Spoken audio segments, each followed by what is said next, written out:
Hello and welcome to another episode of IT Pro TV. I'm your host Mike Roderick, and with me today is Mr. Sean Oriano. How you doing, Sean? I'm doing pretty good. How you doing? I'm doing fantastic. We got another one of our Kali Linux episodes coming your way. In this episode, we're going to be talking about reports. And reports are one of those things that doesn't sound all that exciting at first, but it is an invaluable part of a pen tester's capabilities, right, Sean? Yeah, this is something that you just have to do. It's part of the job. It's probably not the most exciting part of the job, but it's something that you got to do. So keeping that in mind, Kali does include some basic reporting tools. They're passable. You may actually end up at some point just creating your own reports and installing something like OpenOffice or LibreOffice or something in here. But you know, the stuff they have in there is actually a pretty good start, and it is definitely usable. So that's a good thing. But yeah, you will have to do reports. You will have to find some tool that you're going to be comfortable with, and you're going to have to learn to be organized and be meticulous and just stay on top of things. You can't go to a client and send a hot mess to them and say, hey, here you go. Or you can't write stuff down in Post-it notes and say, yeah, here you go. No, it won't work. Dump out your shoebox full of notes and all that good stuff on their desk and say, yeah, pay me. Not going to fly, huh? Don't do that type of stuff. Yeah, just shake it up. It's like you pick the problem out of it. It's in there. Yeah. So we have to be able to document all of the time we've spent, the process we've gone through, what we've discovered, recommendations, and all that kind of stuff gets included in this kind of a report that we present at the end? Yeah, all that stuff is going to be in there. It's going to be a report of what you did, what you found, and if requested, it's going to include what your recommendations are to go ahead and address these problems. And then you will hand that off to the client, and they'll review it either by themselves or with you or with their own staff, and either get back to you or just say, hey, here's a check, thank you, and we'll call you next time. Any one of those scenarios could play out, but all of them involve having a report that passes from you as the pen tester over to them that they will keep and use as part of their organization to fix things as necessary, or to show that they did have a test done. It's in some industries it is required that you do these tests, and doesn't matter. They're not even concerned about. Well, they are concerned about what you find if there's a big problem there. But even if there isn't a problem there, you have to have it because it's just something they need you to have to show that you are doing your due diligence and making sure there's not any big problems creeping up on you. Okay, so it might not be the fact that, we want to get a penetration test done to see where our vulnerabilities are so we can prevent those attacks, but it also might be a situation where I'm required by some governmental or industry regulation to prove that I'm getting them done on a regular basis by a third party, somebody outside my organization. Yeah, absolutely. It may not have anything to do with specifically finding a problem. It may just fall in the category of really being an audit. That which you are running an audit to see if everything's working as designed, and if it's not, where it's out of compliance, and then you can make recommendations on how it's out of compliance and hand that off to the client, and they can figure out what the next steps for them are. If they're just going to leave it as it is, if they're going to take other action against it, or whatever. So there's a number of things that could actually become that could become part of the process after the report's turned in, but you will still have to have a report in any case you go to. If you don't, it's kind of questionable if you're useful. Right. Now, is there any kind of standard we have to follow or anything like that, or is it pretty much you're left to your own and organize it the way you feel best fits that scenario? That's a great question, because I've encountered that one multiple times over the years, from just doing my pen testing work to doing stuff like the CEH to you name it. Is there a format? And the answer is one of those really just really crappy poor answers is like yes and no. I'm telling you nothing by giving you that. Okay, so. And I'm okay with that. I'm glad I asked, Sean. Yeah, I don't have to explain myself to you people. The reason why I say yes and no is when in regards to format is it's kind of like it depends situation.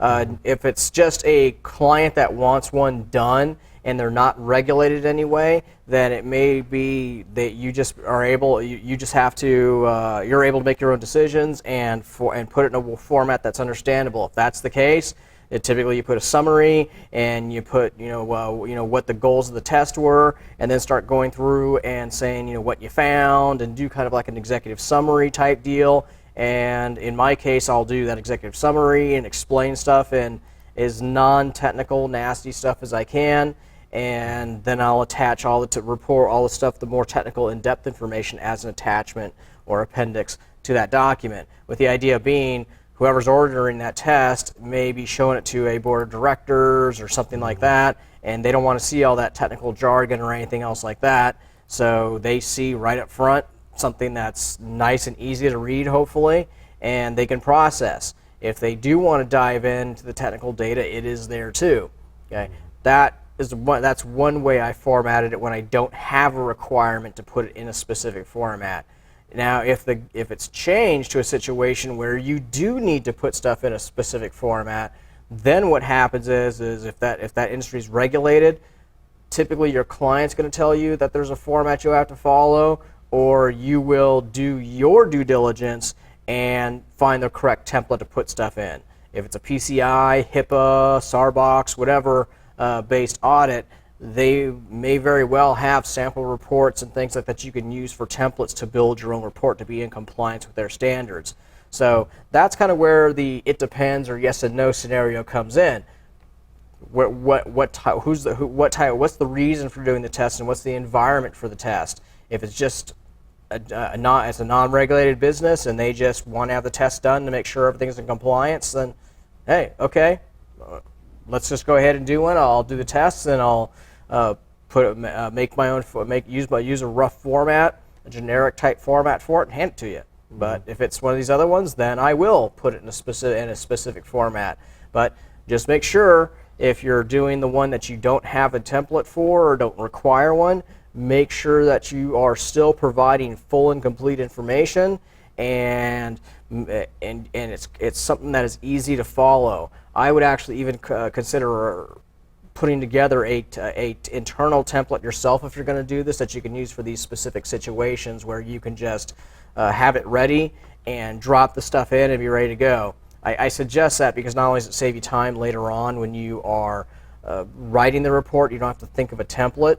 You're also in a situation where you, hopefully, if you create the template, you're doing it before you actually are required to use it for one of these generic type jobs, as I like to say.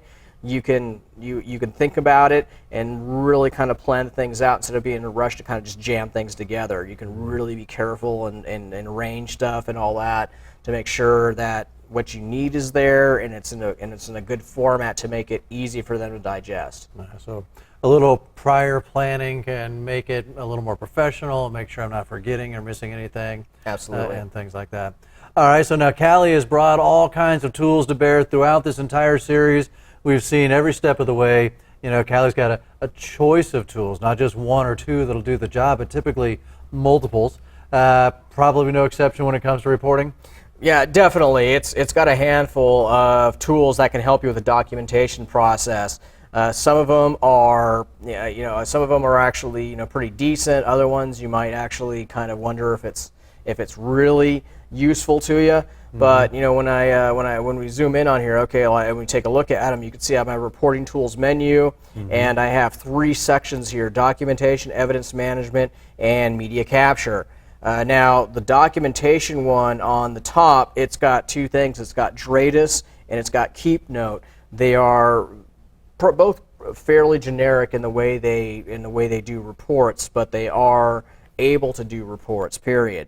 Now, the second one, evidence management. Evidence management.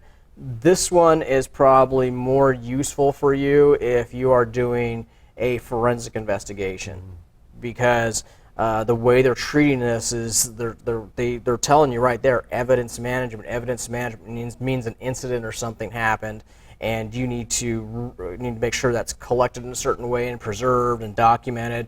So we have that. And then if you even go down to the bottom of this menu here, what do you see? You see TrueCrypt. Well, one of the things you'd want to do with a forensic report, considering it's something that could make or break potentially make or break someone's freedom, I guess is the way to put it, if it's bad enough. You would have it encrypted so it doesn't get leaked inadvertently. So that would kind of fit in. They're providing all that stuff there. And then this last section for media capture, this media capture stuff is done to when you start one of these things up, like this one, the QD capped, I guess is what they're calling it. This one can be used to grab all sorts of different information off the off the screen and preserve it. Then we also have the other one on that list under documentation.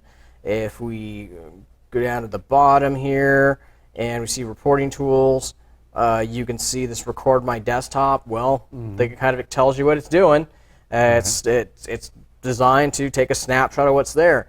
That, I think, would be not a bad idea to have a tool like that, because if you think about it, you may be running a test and you start seeing a pattern or something emerging and it's dynamic. It might be worthwhile just taking some snapshots of the screen, and those things can go right into your report to enhance its understanding with the people that may not be techies like you. They can see screenshots, and it starts making it more relatable to them. So that's a great thing to have. So yeah, we do have a broad spectrum of tools we can actually use to generate reports. Now, to check this out, we've got two of the tools started.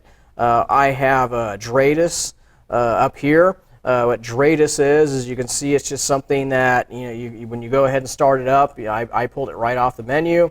When you go ahead and start the thing up, it does some. It gives you just a really kind of simplistic and basic thing to look at. You can go through the thing, and it can do, for example, it can generate full reports on stuff, which I think this is neat. It can actually format them HTML.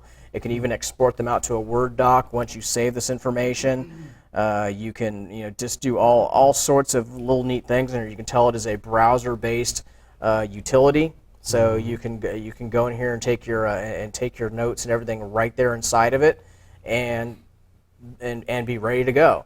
It's really kind of a neat thing for you to have. Nice. I really kind of like this whole product, because it makes stuff really easy for you to get in and work with. So if I go over here, I can actually, I'd have to set up a new user into it.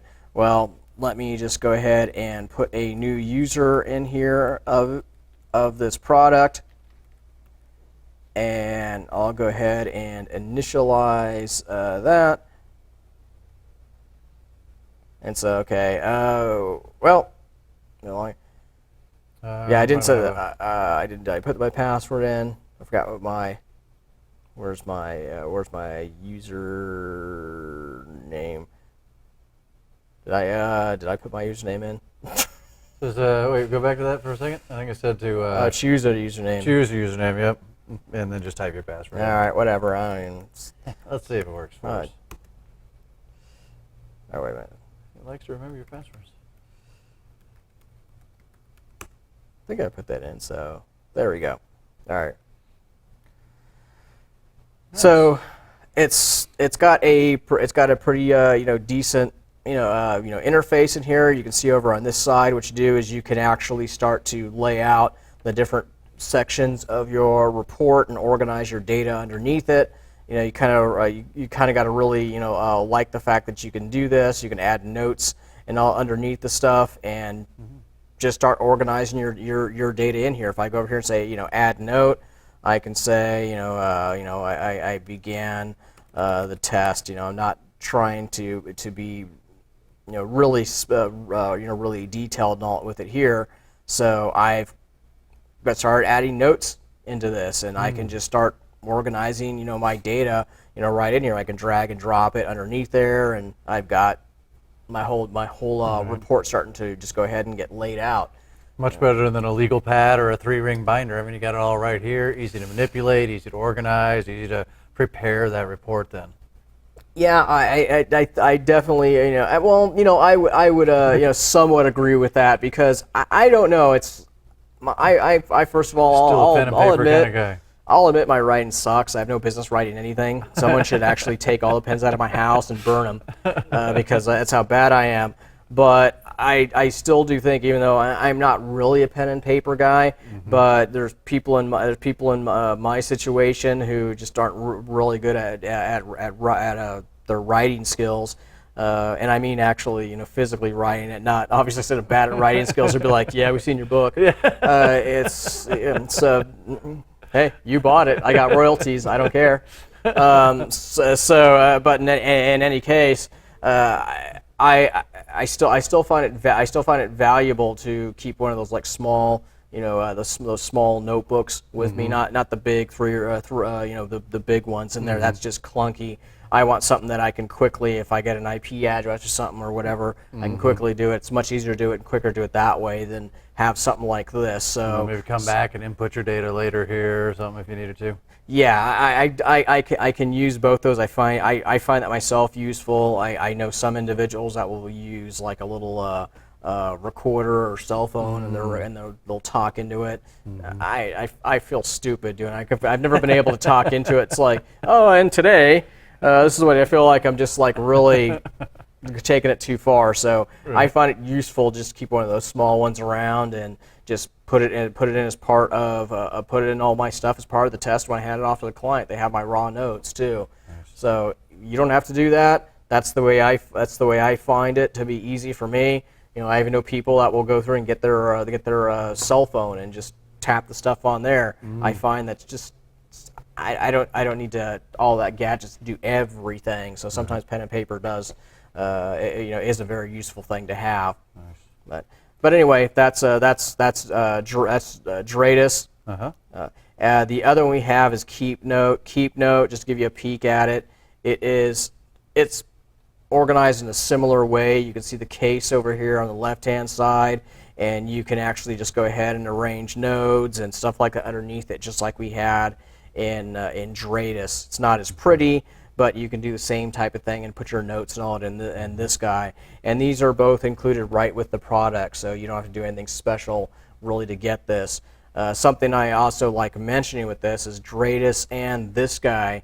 One of the things we've been doing during the week when we collected information and ran commands, we put that greater than sign and piped it out to a TXT. Both these utilities will allow you to take those text files and add them in there. So you can just take that text file and attach it right to a node inside of here and have it all organized as one big case, so they can even see your stuff in there too that you've collected. Nice. So great way to organize stuff and make it easier, on you. All you have to do now is remember to actually do it. These things can't force you to do it. You have to get in there and do this stuff. Get your hand and roll your sleeves up, get your hands dirty, and write the stuff down. It takes time to really create that habit, but you can create the habit and get really, really, really, really well organized with it. Those are the two things that really kind of make you shine. Because think about it. The client, what they're seeing, the thing that's going to wow them and impress them is if you have a well thought out, organized, organized informational document. They see that, you're going to get that wow factor. It's going to get shown around, and it will impress people. And that way you will get invited back and get other business off of that too. Yeah, because that really is the deliverable in the end, right? They don't see you sitting there running your different tests, using all these different tools and any of that. All they know is at the end you're going to walk in and hand them that report, and that's what they have to base your whole job on. So everything that you've done, a lot of times that report is what they're going to use to base that on. So it's got to be done well. It's got to be organized. It's got to be clear to read. It's got to present the information in a way that even a non-technical person can understand. Yeah, that's absolutely essential. And I would tell you, even if you aren't writing it for someone that is non-technical, sometimes sometimes that wouldn't be the audience. So make sure you're being aware of that. Now, if you write something that is a little more technical, I try not to go overboard with technical jargon as much as I can. I will try to do the same thing I did before. I will try to put the report together and then attach on an appendix with my actual technical details on it, because it seems to make things easier and more understandable. People like being able to see a report that they can go through just kind of quickly and see right up front what your conclusions were and what you found, find your supporting evidence, and then get to the end, find your remediation stuff, and go boom, done. Okay, like it, we're ready to go. And then they'll also like the fact that, well, there's a bunch of stuff with a bunch of other pages back here. It's like, well, that's the raw data. That's the actual test itself showing you that. Says I included it because, heck, you paid me to do all this stuff. There's all the stuff that you paid me to do right there, and you can look at it, and you can have your own technical guys look at it and scrutinize it too if there's something that they have a question about. It's right there, and they're usually happy to see that. But making a good report really does make a good impression. I've had, over the last half year, I've already had 2 clients say that they loved the way my reports actually looked when they came out, when they came to them, because they said they liked the way that they could just look at it and see at a glance. They had everything all numbered out and all color coded and all. They liked the way that really looked. So it impressed them. It was the best money I ever spent to have someone do it for me. I knew that was coming. But it is true though, right? Because that's what they're going to use. They've got a choice of who they want to do their pen test, and a lot of times it's how do you separate yourself from the competition? You obviously your skills come into play, but you haven't done anything for them yet, so it's word of mouth or talking to other people. And most pen testers have access to the same tools, the same skills, things like that. That report can be a really big difference between you and somebody else, and mean, as you say, mean getting other business. They're going to turn around and talk to other people. Say, if you ever need one of these done, here's a great person to call, and they can show that report to them and go, holy cow, this is what they did for you. And so it's almost like one of your business cards. It really is. It absolutely is. Is that when they see that, it makes an impression. I mean, these two companies I was talking about, they're not the first ones to really to say something like that. I don't get it all the time, but I do get it. It's just that I don't want to have something that is just standard and bland looking. I like to have a little kind of creative freedom, if you will, with it to make it look more presentable. One of the things that that I've heard that most people don't do that I do is I will use different colors in there in the report to make it to draw attention to certain points and to prioritize different points, everything in there. That is something I joke around. I've done this for years. I've joked around. I call it the manager's view, or I call it the USA Today plan. After those little graphs they have on the front page that always say something stupid. It's like, oh, this many crackers were eaten on Tuesday or whatever. Something. They always have some weird graphic in USA Today.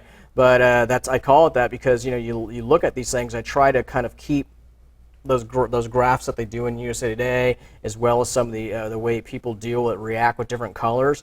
I put that in there, and I use a few colors, but I keep it in there because it makes it just looks flashier, and it gets the point across. If you can see that they could see red, yellow, and green, for different priority levels. Most people are going to understand what that scale means right out of the box. I don't have to explain anything on that. They can, and their eyes are drawn right to it. They see a matrix in there. I will put a legend on there, but that matrix, they see these rows with a light red background, a light yellow, light green background. It explains itself. I've just made it so much easier. They don't have to call me up. It's like, hey, could you explain to us what which ones are more serious than others? It's like, well, that's your top 10 list, and then here's some other stuff, back in the appendix. That's a full listing, and that one happens to be color coded too. It's just things that are done to make things more consumable to whoever's receiving it. Always remember the target audience you're writing for. That's one of the things they tell us when as an author, they tell me that all the time when I write a book. Who is your target audience? That's one of the first things you think about once you're going to write that book. Who's the target audience? because you don't want to write above them, you don't want to write below them, and so try to make something that is understandable for that. Something else I'm gonna throw in when you're doing reports. These things can't help you with that. Is try to do a report that stays away from using big flashy words and stuff like that. I don't care what your vocabulary is. I really don't, and no one else does either. Quite frankly, it's like, so don't start using these words that are like 15 syllables because look, I know what that means. Well, whoop-de-doo. We're not playing Scrabble. You're not getting a triple word score for that. Just get it out of here. What you want to do is you want to use something you want to use words that are nice and easy and simple and unambiguous and go right through. In fact, one of the things they say for some books is write them for like people at an 8th or 9th grade level. Mm-hmm. I've heard that. And it makes it so people aren't getting confused or crazy or anything like that. Don't use slang. Don't use anything like that. As much as you may be wanting to do that, avoid the temptation to do it. It's amazing you should have to say that to avoid slang, but people seem to be using it more and more and more. Stuff I've seen over the years people have done with these with reports and even resumes. Just it's like, wow, someone told you that was okay. Well, hey, it's in the Urban Dictionary. It's got to be a value. It's got to be a yeah, legal word totally. to use. Yeah, I saw it on Wikipedia. I saw a resume, and when I think about this stuff, I saw a resume years ago, and it ain't me. Okay, so I don't want to hear any garbage like that. But somebody, I had a friend of mine show me that was in charge of interviewing people for a company. He was stunned when he saw this resume, and it kind of shows you the type of thought process that goes in and why you have to tell people, don't just do crazy stuff. Use something that looks professional, looks like it wasn't written by a psychopath. Use words that everyone can understand and are on the same page with. Don't go crazy with it, because this guy's resume he sent to me. He said, you got to see this guy's resume that I got. And he's like, don't share it with anybody, but you got to take a look. He says, you just have to see it. I looked at him like, oh wow, the person had actually had still photos from the original Star Trek series pasted into his resume, and then had quotes from the different series on the bottom and top of every page. And he even had listed as one of his memberships, he was a part of a Star Trek crew in some place. Didn't get the job. Right. Surprisingly. But, yeah. It's like what? This guy seems like he's got his head screwed on right. So when we turn in our reports for our pen test, let's not put in crazy graphics and pop culture and things like that, huh? Yeah, it should be. I'm not someone that's going to tell you that you have to make the thing very clinical. Some people will tell you to do that, but yeah, don't when you create a report, don't do slang. Keep stuff so it's very readable and it flows nicely, and it's not something that people are going to have to ask a bunch of questions. Remember, you're not the one reading it. They're the ones consuming it. I hope when you read the thing, you can go, okay, I know what I was doing. Well, of course you knew what you were doing. You conducted the test. You can fill in all the gaps. They can't.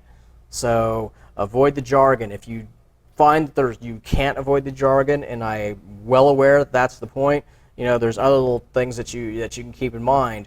You can put an additional appendix with all the jargon that you use and their definitions after it. You may actually create something like that ahead of time that you can just slip into any report. Or you can do the one that we do in books all the time.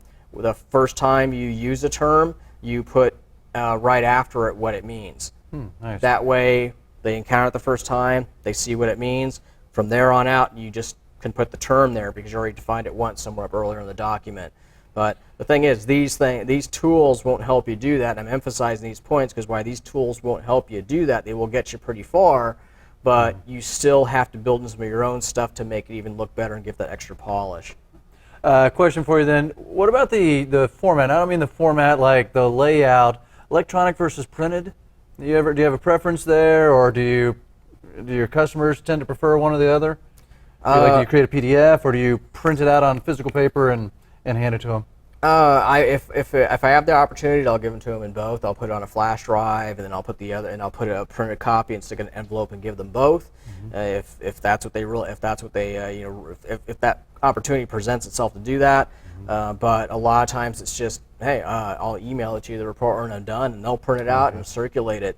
So You can do either one. For me, if I, like I said, if I have the opportunity to hand it to them or to mail it to them, I will put a flash drive in there with that in there as well, and fire it off to them, and then that way they have the electronic and they've got the printed copy in the same package. But if you don't have that option to send a printed copy out because it's inconvenient or whatever, then do an electronic copy. And they can always print it if they need to. Or Oh, something yeah, like yeah, that, yeah. So. And then more than one copy of the report, we don't send the only copy over to them, right? You always keep a copy. Always, always, always keep a copy. And remember, when you keep a copy, that copy you should be keeping for a certain period of time, maybe 5 to 7 years, and then after that, you can shred it if you want. Nowadays, I don't even know if that's necessary, considering that the copy you're probably keeping is on an external hard drive or something like that. Just make sure it's getting backed up. Right. Very good. All right. Well, again, a lot of great information. Covered reporting and some of the tools that Callie brings to bear that's going to help us generate those reports, or at least keep track of all the information that we're generating. Because if we go back through the episodes, we've generated a ton of info, all the way from the very first phase, reconnaissance, to the very end there. So a way to organize that information, bring it all together in the end, and then make it presentable so that we can turn it into our customer as that final deliverable on, say, a penetration test. So a lot of good info. Anything else we want to throw in before we wrap this one up?